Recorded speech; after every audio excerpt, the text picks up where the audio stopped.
औज़ुबिल्लाहिमिनश्शैतानिर्रजीम बिस्मिल्लाहिर्रहमानिर्रहीम। उम्मीद है आप सब खैरियत से होंगे। अब हम स्टार्ट करने जा रहे हैं फर्स्ट ईयर की नज़म नंबर 4, जो कि है मैदाने करबला में सुबह का मंज़र। सबसे पहले हम शायर का तारुफ पढ़ेंगे। इसके शायर का नाम है मीर अनीस, जो कि 1800 में पैदा हुए हैं और 1874 में इनकी वफ़ात हुई है। मीर अनीस का असल नाम बबर अली था। 1800 में फैज़ाबाद में पैदा हुए हैं। मीर खलीक वालिद और दादा अमीर हसन थे। अनीस का कमाल मरसिया नगारी है। ऐसे लगता है कि दिल में एक छोटी सी करबला बसा रखी थी। अनीस का मरसिया आला खसूसियत का हामिल है और अनीस की ज़बान साफ़ और शस्सा है। अनीस का मरसिया हक़ाइक़ से लबरीज़ है, इसलिए अल्फाज दिल पर असर करते हैं। ये तो था शायर का तारुफ। अब बढ़ते हैं सबक के खुलासे की जानिब, जो कि हम 5 या 6 लाइनों से ज़्यादा नहीं करेंगे। उसके बाद हम अशार की तशरीह करेंगे। सबक का खुलासा कुछ इस तरह से है। मैदान करबला में सुबह के ज़हूर का मंजर बेहद हसीन था। ठंडी हवाएं चल रही थी और सहरा की चमक दमक नीले आसमान को शर्मिंदा कर रही थी। दरख्त भी झूम रहे थे। फूलों की महक और शबनम के जवाहर की चमक ने मंजर को बेहसीन बना दिया था। क्या बना दिया था? बेहद हसीन बना दिया था। मुर्गान चमन चहक रहे थे और चारों अतराफ में फूल खिले हुए थे। कमरियां याद इलाही में महव थीं और चूंटियां भी अल्लाह के हजूर दुआ गो थीं। न सिर्फ फूलों बल्कि कांटे भी अल्लाह ताला की तस्बीह और तहलील में मगन थे। परिंदे फिजा में, हिरन मैदानों में और शेर अपने खचार में, सब अपने अपने अंदाज और तरीके से अल्लाह की तस्बीह में महव थे। अब बढ़ते हैं अशार की तशरीह की जानिब। सबसे पहला बंद किया है। ठंडी हवा में सब्ज़े सहरा की वो महक, वो लहक, शर्माए जिससे अतलस ज़ंगारी ये फलक, वो झूमना दरख्तों का फूलों की वो महक, हर बरगे गुल पे कतरा शबनम की वो झलक। हीरे खजल थे गोहर यकता नसार थे, पत्ते भी हर शजर के जवाहर नगार थे। सबसे पहले हम मुश्किल अल्फाज के मायने कर लेते हैं। सब्ज़ा सहरा, सहरा की घास को कहते हैं। लहकना, झूमना, हवा से हिलना। अतलस कहते हैं आला रेशमी कपड़ा। जंगारी कहते हैं फलक को, नीला आसमान जिसमें सर सब्ज रंग नुमाया हो। महक कहते हैं खुशबू को। बर्ग कहते हैं बरगे गुल यानी कि फूल की पत्ती को कहते हैं। झलक, आँख, रोशनी। आगे है खजल, शर्मिंदा। गोहर, यकता, कीमती मोती, बेमिसाल मोती। शजर कहते हैं दरख्त को। जवाहिर नगार, मोतियों की तरह खूबसूरत। अब मफ़हूम की जानिब बढ़ते हैं। मीर अनीस लखनऊ के दश्ते करबला में ठंडी हवा से घास झूम रही थी। सर सब्ज घास से नीला आसमान भी शर्मा रहा था। दरख्तों के झूमने से और फूलों की पत्तियों पर शबनम के कतरे पर हीरे जवाहरात कुर्बान हो रहे थे। हर दरख्त के पत्ते भी यूं महसूस हो रहा था कि हीरे से टांक दिए गए हों। अब तशरीह करते हैं। मीर अनीस लखनऊ के सबसे बड़े मरसिया नगार हैं। अशार में तशबीहात और इस्ताहारात, सना, अल्फाज और तराकीब के इंतखाब में बेमिसाल हैं। तशरीह तरफ बंद के पहले मिसरे में शायर कहता है कि सुबह सवेरे जैसे ही सूरज मशरिक के अबर आलूद उफ़्क़ से झांक रहा था, तो ऐसे सुहाने वक्त में ठंडी ठंडी हवा के खुशगवार झोंके चल रहे थे। ये हवा रूह के लिए बाइस तस्कीन और जिस्म के लिए बाइस राहत थी। और फिर इस मस्त तो बेखुद कर देने वाली हवा ने दश्ते करबला की हरी हरी घास को भी रकास बना दिया था।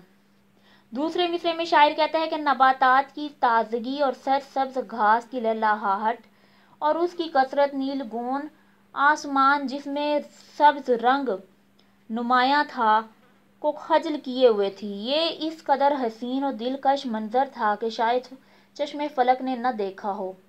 تیسرے بند میں شاعر کہتا ہے ایسے حسین نظارے کو دیکھ کر درختوں کی ٹہنیاں بھی عالم مستی میں محو رقص تھیں۔ اس پر نور فضا اور پر سرور ہوا نے اسے بھی عالم وجد میں لا کھڑا کیا تھا۔ چوتھے مصرعے میں شاعر کہتے ہیں یہ تو زمینی اشیاء کی متنوع کیفیت تھی اور اس منظر کو مزید چار چاند لگانے کے لیے آسمان نے بھی اوس برسنا شروع کر دی تھی۔ پانچویں مصرعے میں شاعر کہتے ہیں کہ ان شبنمی موتیوں کی چمک دھمک کے سامنے قیمتی ہیرے جواہرات لال سبز یاقوت ہیچ تھے، یعنی کہ ان کی کوئی اہمیت نہیں تھی۔ ان شبنمی قطروں میں چمک کیسے پیدا ہوتی ہے؟ فزیکل سائنس ہمیں اس کا ثبوت دیتی ہے۔ صبح سویرے جب شبنم پڑتی ہے تو یہ اوندھی ہوتی ہے، جوں ہی سورج نکلتا ہے تو اس کی شعاعیں شبنمی قطروں میں داخل ہوتی ہیں تو یہ ریفلیکشن اور ڈبل ریفلیکشن دوہرا انعکاس ہوتا ہے جس سے دو شعاعوں کی ویو لینتھ میں معمولی سا فرق پیدا ہوتا ہے۔ جوں ہی یہ شعاعیں اس عمل کے بعد قطرے سے باہر آتی ہیں تو آپس میں مل کر ویو لینتھ کے فرق کی وجہ سے جواہراتی چمک پیدا کرتی ہیں۔ چھٹے اور آخری مصرعے میں شاعر کہتا ہے نہ صرف پھولوں کی پتیوں پر شبنم تھی بلکہ درختوں کے پتے بھی شبنم سے تر بتر تھے اور یوں لگتا تھا کہ کسی نے ان پتوں پر ہیرے اور موتی ٹانک دیے ہوں۔ اب بڑھتے ہیں اگلے شعر کی جانب۔ وہ نور اور وہ دشت سہانا سا وہ فضا، دراج و کبک طیور و طاؤس کی صدا، وہ جوش و گل وہ نالۂ مرغان خوش نوا، سردی جگر کو بخشتی تھی صبح کی ہوا۔ پھولوں سے سرسبز شجر سرخ پوش تھے، تھالے بھی نخل کے صدوِ گل فروش تھے۔ نور کہتے ہیں روشنی چمک کو، دشت کہتے ہیں صحرا کو، سہانا خوبصورت خوشگوار، دراج تتر کو کہتے ہیں کبک چکور، طیور تتر کی قسم کا ایک پرندہ ہے، طاؤس کہتے ہیں مور کی صدا کو کہتے ہیں طاؤس، جوش ہیجانی کیفیت نالۂ مرغان خوش نوا، دلکش آواز والے پرندے کی آواز کو کہتے ہیں شجر کہتے ہیں درخت کو، سرخ پوش سرخ لباس پہنے ہوئے، تھالے درختوں کے ارد گرد کی گول کیاری جو پانی دینے کے لیے بنائی جاتی ہے، نخل کہتے ہیں درخت کو، صدِ گل فروش پھول بیچنے والے کی ٹوکری۔ اب مفہوم کی جانب بڑھتے ہیں۔ خوبصورت صحرا میں خوشگوار ہوا بھی تھی، دراج و کبک و طیور و طاؤس کی آوازیں آ رہی تھیں، پھولوں پر بھی ہیجان طاری تھا اور خوش آواز پرندے گیت گا رہے تھے، صبح کی ٹھنڈی ہوا سے سردی کا احساس پیدا ہو رہا تھا، سرسبز درختوں کو پھولوں کی کثرت نے سرخ کر دیا تھا، یوں لگتا تھا جیسے درختوں کے ارد گرد کی زمین کسی گل فروش نے پھولوں سے بھر کر رکھ دی ہو۔ اب بڑھتے ہیں تشریح کی جانب۔ زیر تشریح بند کے پہلے مصرعے میں شاعر نے وہی کیفیت دوبارہ بیان کر دی ہے جو پہلے بند میں کی تھی۔ سورج کی پر نور شعاعوں سے میدان کربلا میں روشنی کا سماں تھا، یہ نور فرحت بخش اور طبیعت کو خوشی عطا کرنے والا تھا۔ دوسرے مصرعے میں شاعر کیا بیان کرتے ہیں یہ حسین منظر دیکھ کر پرندے بھی اپنی خوشی کا اظہار دلکش آواز میں کر رہے تھے، تتر بھی نغمہ سرائی کر رہے تھے، درختوں کی ٹہنیوں پر بیٹھے چکور بھی اپنی شیریں بیانی سے دشت کربلا کی خوبصورتی بیان کر رہے تھے۔ تیسرے مصرعے میں شاعر کہتا ہے کہ گلاب کا پھول جس کو ساخت جاندار کہا جاتا ہے، اس موقع پر اپنا سکوت قائم نہ رکھ سکا اور سہانے دشت کی دلکشی اور رعنائی کو دیکھ کر اپنے جذبات قابو میں نہ رکھ سکا، چنانچہ گلاب کا جوبن اور جوش و جذبہ قابل دید اور قابل رشک تھا۔ چوتھے مصرعے میں شاعر کہتے ہیں میدان کربلا میں جو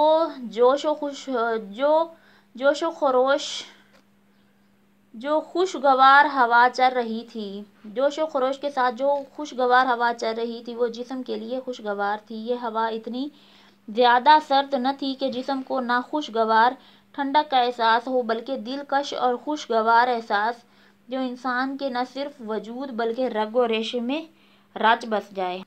پانچویں مصرعے میں شاعر کہتا ہے کہ صحرا میں درختوں کی عجب کیفیت تھی، ایک تو درختوں کا رنگ ہی سرسبز تھا आम मुशाहिदा है कि हल्का नीला रंग जैसे आसमान और सब्ज रंग आंखों को ताजगी बख्शता है। इसी तरह एक तरफ तो दरख्तों के पत्तों का अपना रंग खुशगवार था तो दूसरी तरफ फूलों से लदे हुए थे। यूं लगता था कि गोया दरख्तों ने सुर्ख लिबास पहन लिया हो। छठे मिसरे में शायर कहता है कि दरख्तों के इर्द गिर्द पानी देने के लिए जो गेढ़े बनाए गए थे वो भी फूलों से भरे हुए थे। दरअसल शायर का मंतहाई मकसूद फूलों की कसरत का इजहार है। इस मिसरे में शायर ने सनद हुस्न तहलील का इस्तेमाल किया है क्योंकि फूलों की कसरत तेज हवा के झोंकों की वजह से हुई है जिसने फूलों की टहनियों से अलग होने पर मजबूर कर दिया है। अब बढ़ते हैं अगले शेर की जानिब। वो दश्त वो नसीम के झोंके वो सब्ज़ार, फूलों पे जा बजा वो गहर हाय आबजार, उठना वो झूम झूम के शाखों का बार बार, बालाए नखल एक जो बुलबुल तो गुल हजार, ख्वाहा थे ज़ेब गुलशन ज़हरा जो आब के, शबनम ने भर दिए थे कटोरे गुलाब के। दश्त कहते हैं सहरा, नसीम सुबह के वक्त चलने वाली हवा को कहते हैं, जा बजा जगह जगह गहर, हाय आब दार चमकदार मोती को कहते हैं, बलाए नकल दरख्तों के ऊपर, ख्वाहा ख्वाहिशमंद, ज़ेब गुलशन ज़हरा ज़हरा के बाग की रौनक मुराद अहले बैत, कटोरे थाल प्याले मुराद खुले हुए फूल। अब मफ़हूम की जानिब बढ़ते हैं। हरे भरे दश्त में सुबह की ठंडी हवा चल रही थी, फूलों पर चमकदार मोती जड़े हुए थे, दरख्तों की शाखें भी टहल रही थीं। एक दरख्त पर अगर एक बुलबुल था तो फूल हजार थे। अहले बैत जिन्हें पानी मतलूब था उनके लिए गुलाब ने अपने शगोफों में पानी इकट्ठा किया था। अब बढ़ते हैं तशरीह की जानिब। ज़हर बंद तशरीह में शायर ने एक मरतबा फिर सुबह के हसीन मंजर की अक्कासी की है। कहते हैं कि यह मंजर बहुत ही हसीन और दिल फरेब था। इस दश्त में शबनम जवाहरात को मात दे रही थी। इस दश्त में शबनम जवाहरात को मात दे रही थी। पहले मिसरे में शायर कहता है कि दश्त में नसीम के हल्के हल्के झोंके चल रहे थे। नसीम वो बादे सबा होती है जो तुलुए आफ्ताब के बिल्कुल शुरू में चलती है। सुबह सहरा की ठंडी ठंडी बादे नसीम चल रही थी। इस हवा ने माहौल को मसहूर कुन और पुरसुकून बना दिया था। दूसरे मिसरे में शायर कहता है कि सहराए करबला के फूल शबनम ही से भरे पड़े थे। सफ़ेद चमेली भी औस का लिबास पहने हुए थी। बनक्शा और निस्तरन भी शबनबी जवाहरात लगे हुए थे। गुल वादी वगैरह पर जा बजा शबनम के कतरे ही नज़र आ रहे थे। शायर का कमाल ये है कि उसने इस अंदाज में मंजर की अक्कासी की है कि कारी चश्मे तख़ील में हर तरफ औस ही पाता है। तीसरे मिसरे में शायर कहता है, शाखें भी हालत शौक में ये मंजर तके जा रही थी, लेकिन ये हसीन और दिलकश मंजर देख कर उन पर भी ज़्यादा देर सकूत कायम न रह सका और इस मंजर की ताब न लाते हुए उन्होंने मचलना शुरू कर दिया। चौथे मिसरे में फूलों की इस कदर अफराद थी कि बुलबुल और गुल का एक और हजार का तनासब था।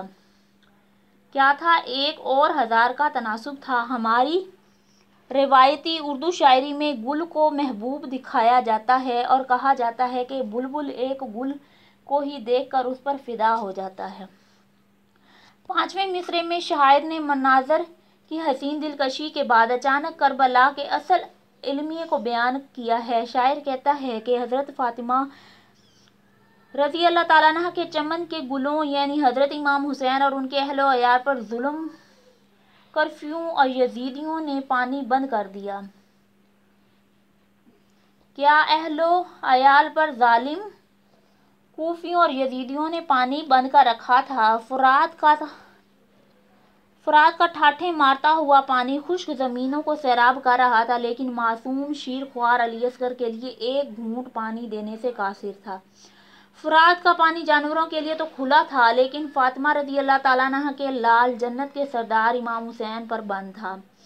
3 दिन से उमर बिन साद ने نے عبیداللہ ابن زیاد کے حکم سے اہل بیت پر پانی بند کر رکھا تھا۔ بقول شاعر کے پیاسی جو تھی سپاہ خدا 3 رات کی، ساحل سے سر ٹپکتی تھی موجیں فرات کی۔